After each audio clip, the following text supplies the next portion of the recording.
Bismillahirrahmanirrahim. Sumastawa ila samai. Kemudian Tuhan merampungkan langit. Kemudian Tuhan merampungkan langit. Wahiyad dukhanun. Yang pada waktu itu langitnya masih berupa kabut, helium, kabut kosmis. Bukan kabut matahari apa kabut dapur ya, bukan embun ya.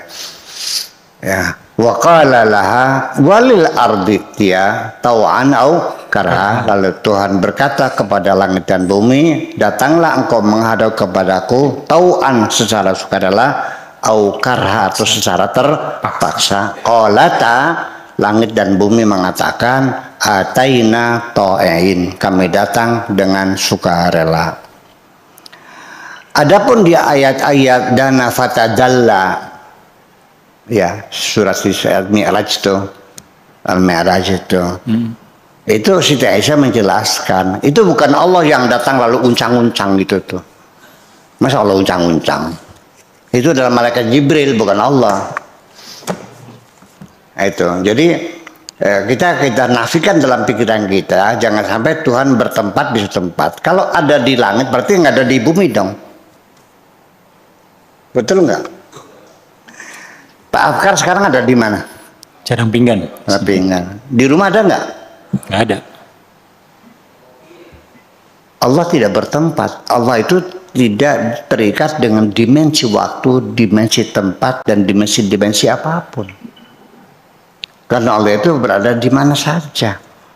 Jadi ayat-ayat yang sifatnya menjelaskan adanya Tuhan bertempat itu ya saya kira perlu untuk ditinjau ulang tafsirannya, ya. Jangan sampai kita akhirnya kalau Tuhan bertempat kan kita berarti bisa nyolong laku ya. Allah nggak tahu kok. Wallahu alimun bidzatis sudur.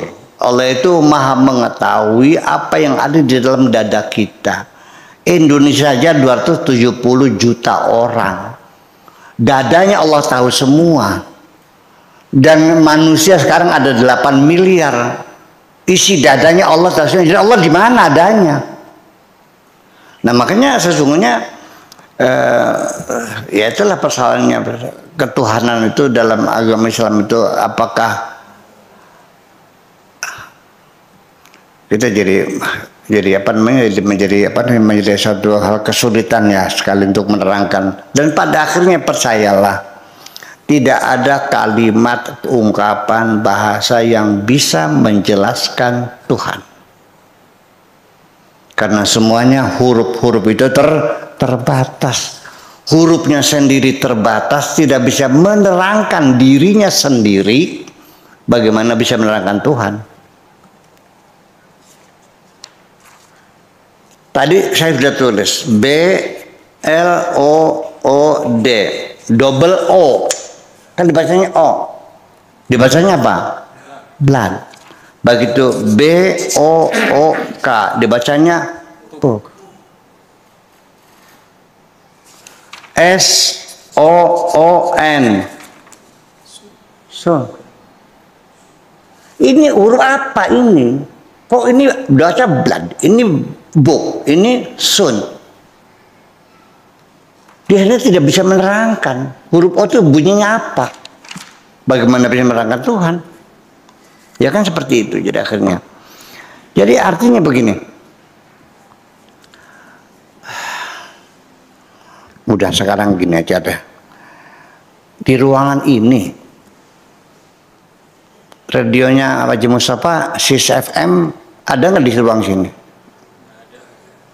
Bisa tangkap nggak? Tolong ambil radionya dibuka. Ada kok. BBC London ada nggak? El Sinta ada nggak? Ini ruangan ini padat dengan gelombang-gelombang semacam itu. Gelombang saja tidak bisa dibatasi kok. Dia bisa tembus pandang semuanya itu. Lalu apakah Allah gelombang? Ya bukan juga. Jadi pada akhirnya begini aja lah.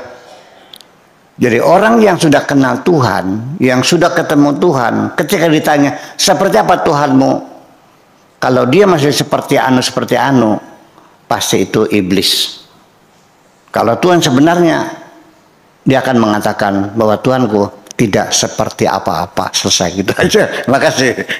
Ada satu lagi Buya tentang asbabul wurud dari inna dina indallahil Islam. Oke. Inna dina indallah Islam. Wa man yabtaghi ghairal Islami dinan falan yuqbala min. Laqad atmamtu 'alaikum ni'mati wa raditu lakumul Islama dinan. Banyak banget. Wa raditu lakumul Islama dinan. Ketika Allah mengatakan inna dina indallahil Islam, bahwa agama yang sesungguhnya yang diterima di sisi Allah adalah Islam. Apakah ini menunjukkan dinul Islam? Wa raditu lakumul Islam dinan. Aku rela Islam sebagai agamamu. Apakah Islam sebagai nama atau Islam sebagai satu sikap? Di sini Kang Bad sudah Kang Badnya terima kasih banyak ini. Ini dari kitab apa nih? Fibayan. Kang Bad, mana orangnya? Kitab apa ini? Oh, Husnul Hamidiyah. Oh ya, itu tahun 67 pernah saya terjemahkan. Sudah pernah saya terjemahkan ke dalam bahasa Indonesia dulu tuh. Tahun 60 ya setelah Gestapo lah 667an gitu. Udah Husnul Hamidiyah. Saya bacakan wal Islamu wal khudu wal inqiyad, tunduk dan pasrah, batinan wa zahiran, lahir dan batin. Lima ja'a bihi Rasul alaihi salatu wassalam, terhadap apa yang dibawa oleh Kanjeng Nabi. Oke.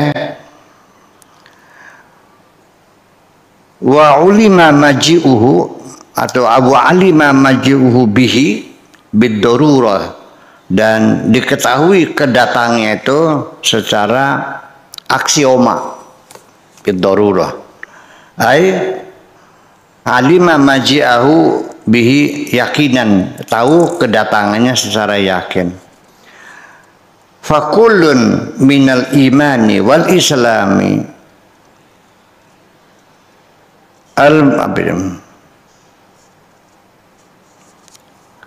al-munjiyaini la yanfaku anil akhar. Tidak, iman dan Islam yang bisa menyelamatkan itu tidak bisa terpisah satu dengan yang lain. Fa kullu mu'min muslim wa kullu muslim mu'min. Ini kitab kan Husnul Hamidiyah. Kesimpulannya setiap mukmin adalah muslim dan muslim pasti mukmin. Tapi di Al-Qur'annya mengatakannya begini. Mereka berkata, ya Muhammad, kami beriman. Qalu amanna. Dibantah oleh Allah. Tolong sampaikan, jangan mengatakan kami beriman. Bal qulu aslamna. Katakan kami telah berislam. Mereka sudah sadar, sudah sholat, sudah ini. Tapi kenapa tidak boleh mengatakan beriman, berislam? Walamma yadkhulul imanu fi qulubihim. Berarti sahabat-sahabat Nabi itu dia baru menjadi muslim, belum menjadi mukmin. Berarti tidak setiap muslim adalah mukmin. Ini bantahan, ini kitab Husnul Hamidiyah. Dan ini Al-Quran. Sedang ngintil nih ulama, tangan dia nih Gusti Allah. Nun? Oke. Iya, Husnul Hamidiyah. Ini orang Lebanon Husnul Hamidiyah yang ngarang nih. Li'annal musaddiqa dzalika tasdiq li Rasul alaihi salatu wasallam. Karena orang yang percaya membenarkan Kanjeng Nabi itu labudda an yakuna khadi'an lima ja'a bihi alaihi salam. ya, tidak bisa tidak, dia harus tunduk terhadap apa yang dibawa oleh Kanjeng Nabi. Wal khadi'u hadzal khudu, orang yang tunduk seperti ini la budda an yakuna musaddiqan dzalika tasdiq, mesti harus juga membenarkan. Oke, tsumma innan nutqa bisyahadati, kemudian dengan mengucapkan syahadatain bisyahadatain bahwa asyhadu an la ilaha illallah wa asyhadu anna muhammadar rasulullah qad ja'ala syartan laziman li ijra'il ahkam ad-dunyawiyah 'alal mu'minin.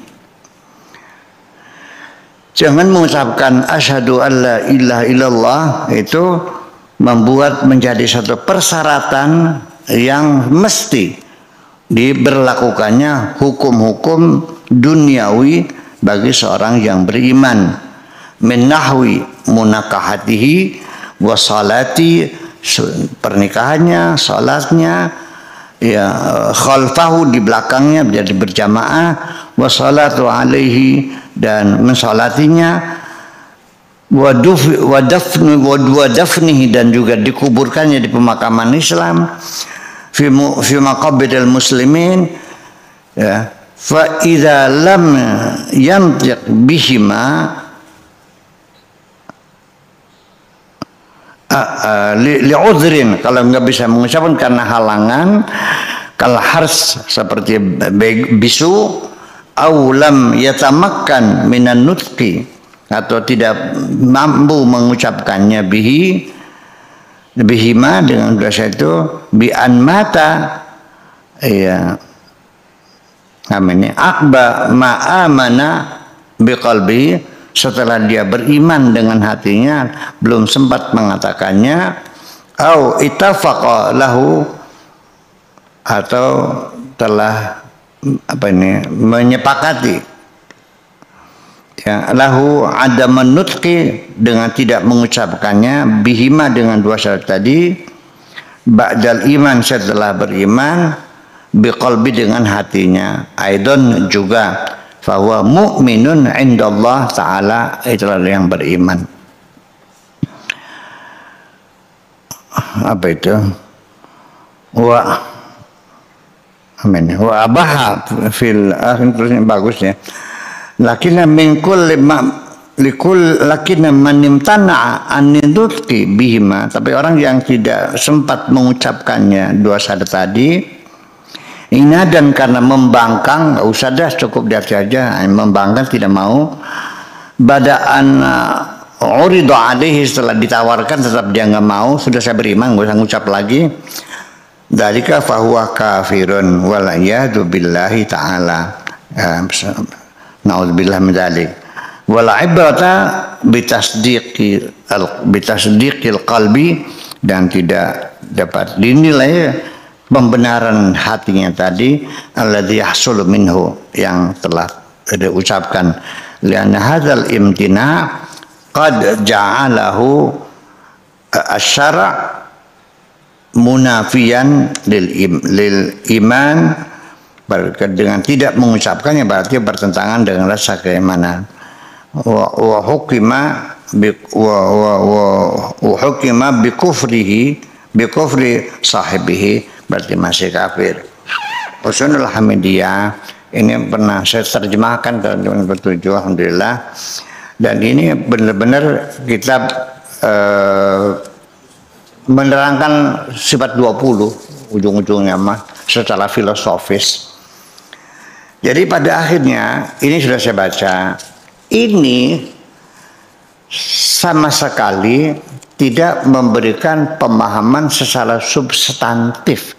Islam itu apa? Mempercayai apa saja khudu, dan khudu kepada apa yang datang kepada Kanjeng Nabi. Apa yang dikatakan Nabi kita percayai, apa di wa ma atakumur rasul fakhudu wa ma nahakum anhu fantahu. Oke. Itu tadi Islam sebenarnya nanti. Kemudian i'lam di iman ya. Annal imana alladzi kallafallahu bihi ibadahu, iman yang wajibkan oleh Allah kepada hambanya, wa ja'ala wa ja'ala jazaahu dukhulal jannati, yang lalu dibuat pahalanya adalah masuk surga, wa najata minan nar, dan selamat dari neraka. Yani untuk mendefinisikan iman, nanti pahalanya masuk surga dan tercegah dari masuk neraka. Ya kalau sudah mendefinisikan iman dengan neraka surga, ya tidak menjelaskan, karena surga dan neraka tidak jelas bagi ada yang pernah di surga. Dan surga sendiri ini kan, oke, nanti kita tangan dulu teruskan. Bahwa tasdiqu sayyidina Muhammad Rasulullah sallallahu alaihi wasallam adalah membenarkan kanjeng Nabi, bersama kanjeng Nabi sebagai Rasulullah, fima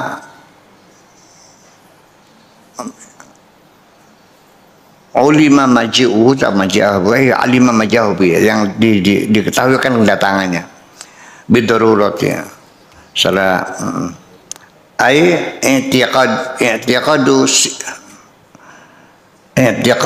sidqihi alaihi salatu wasalam, meyakinakan kebenaran kanjeng Nabi i'tiqadan jaziman, dengan i'tiqad yang pasti, fima ja'a bihi, tentang apa yang dibawanya itu, anilah dari Allah Ta'ala subhanahu wa ta'ala, wa alima maji'ahu bihi yaqinan ma'al id'an, dan juga mengetahui kedatangannya dengan yakin dan kepasrahan, ketundukan hati, idzal qalb.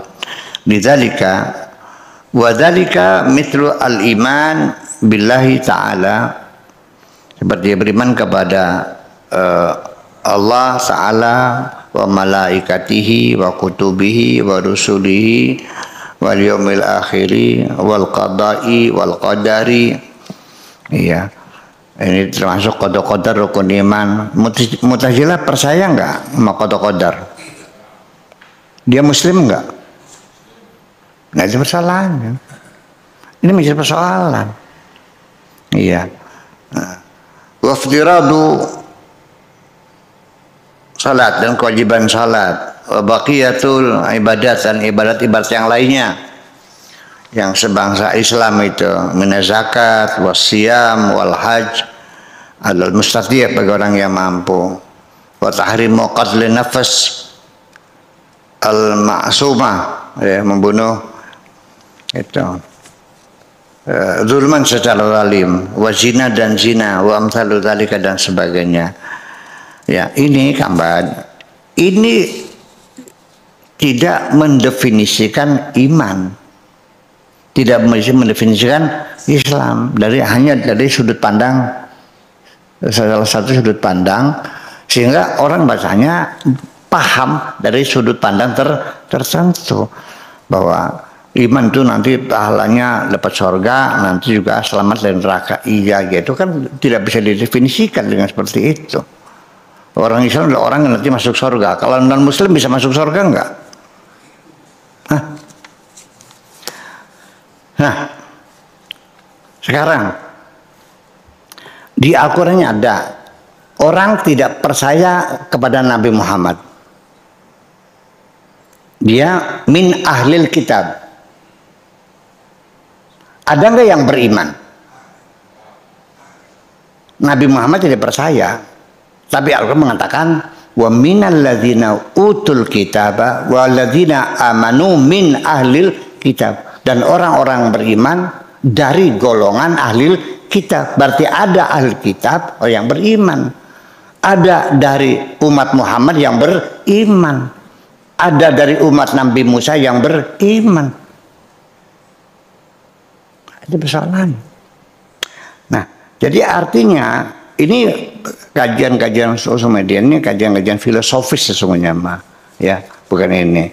Jadi kita melihat teks Al-Quran semacam itu makanya ini menjadi ini. Jadi artinya beginilah. Ini kesimpulannya gini aja deh. Kayaknya sudah saatnya ya kita melakukan peninjauan ulang, merevisi ulang pemikiran-pemikiran Islam. Sebab sekarang sejak Khalifah Ma'mun abad ke-5 Hijriyah, itu setelah dibekukan oleh Mutawakkil Billah, sudah ijtihad, pintu ijtihad ditutup, sampai sekarang kita dalam keadaan beku. Ya, yang jadi masalah lagi bagi saya, ini gara-gara karena Syekh pimpinan Ikhwanul Muslimin Al-Banna dalam kongres yang kedua di Kairo, bahwa Islam itu solihun fi kulli zaman makan, bahwa syariat Islam itu relevan di segala tempat dan segala waktu. Betul? Yakin itu betul? Perbudakan masih relevan enggak? Nikah milkul yamin, beli budak, masih relevan enggak? Wala tukrihu fatayatikum 'alal bigha, jangan kau lacurkan budak-budak perempuanmu, dipakai sendiri memboleh, masih berlaku. Nyerbu negara non muslim tanpa deklarasi perang lagi, serbu-serbu orang pasien, masih bisa berlaku.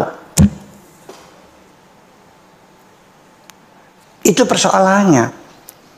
Suami ada KDRT, kekerasan dalam rumah tangga, undang-undang kekerasan rumah tangga, masuk penjara kalau kamu memukulin istri. Di dalam Al-Qur'annya disuruh wadribuhunna, pukullah mereka. Mau apa sekarang? Masih relevan mukulin istri? Ini persoalannya. Dinamikanya Hasan Al-Banna. Solon fikih zaman itu. Jadi tidak perlu direvisi, sempurnakan. Sekarang seluruh dunia menolak hukuman potong tangan. Betul nggak? Semua negara Islam menolak. Hukum rajam menolak. Kok masa orang kena berzina dikubur setengah lalu dilempar paku sampai mati? Ya Allah, masa Tuhan begitu? Ini persoalannya. Jadi jujur aja, masih relevan enggak? Beli budak nih, itu kan persoalannya, iya kan? Nah itu, jadi ya mestinya, tapi kita jangan dulu menyalahkan siapapun. Yuk, bisa nggak kita berpikir jauh ke depan, bahwa kita perlu ada pembaruan pemikiran lagi supaya relevansinya itu sesuai dengan zaman. Sekarang Kang Bad, kapan seorang lelaki boleh melihat wajah perempuan? Ketika dia sudah melamar dan sudah DP, dipastikan mau menikah, baru boleh melihat wajah terbatas. Ya Kang Bad ya? Kang Bad? Dan telapak tangan ya? Fikih kan? Berarti tidak, dalam hukum Islam tidak boleh kita dilarang melihat wajah perempuan. Sekarang perempuan sudah keluar rumah belum? Atau masih dipingin? Bekerja nggak perempuan? Di kantor bekerja nggak? Di pabrik? Di sawah? Jadi pejabat? Jadi guru? Jadi dokter? Jadi menteri? Masih sesuai? Perempuan tidak boleh keluar di rumah. Ini persoalan. Jujur aja kita bilang. Dan saya tidak akan memberikan komentar. Saya dipertanya kok. Saya ingin bertanya loh. Masih relevan nggak larangan perempuan tidak boleh keluar rumah, tidak boleh bertemu dengan lelaki? Ini kan persoalan. Perempuannya terhina nggak? Dilarang keluar rumah nih. Dan tidak boleh dilihat wajah perempuan itu. Kalau sudah bebas bergaul, bertemu, bekerja di kantor, di sekolah, di puskesmas segala macam, ini mana Islamnya, mana realitanya berbeda kok? Kenapa kamu tidak bermasalah sih kok? Tenang-tenang aja. Malah akhirnya malah bertengkar satu dengan yang lain. Selesaikan aja. Ya kan? Nah ini kan yang persoalannya.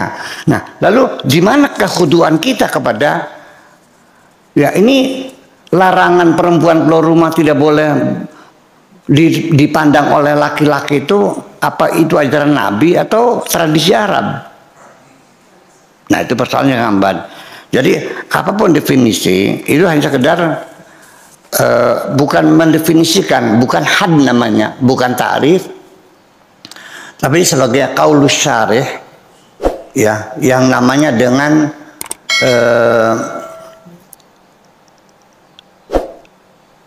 definisi deskripsi.